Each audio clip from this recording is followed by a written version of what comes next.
সবাইকে নমস্কার। আমার নাম মুগ্ধ গাই। আমি একটি কবিতা আবৃত্তি করব। আমার কবিতার নাম কাজের আনন্দ। লিখেছেন কবি নবকৃষ্ণ ভট্টাচার্য। মৌমাছি মৌমাছি কোথা যাও নাচি নাচি, দাঁড়াও না একবার ভাই, ওই ফুল ফোটে বনে, যাই মধু আহরণে, দাঁড়াবার সময় তো নাই।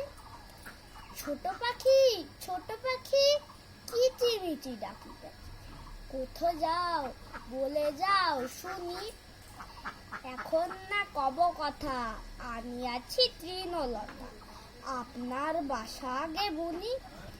পিপিলিকা দল বল ছাড়িয়ে, কোথা যাও যাও ভাই বলি, শীতের সঞ্চয় চাই, খাদ্য খুঁজিতেছি তাই, ছয় পায় পিল পিল চলি।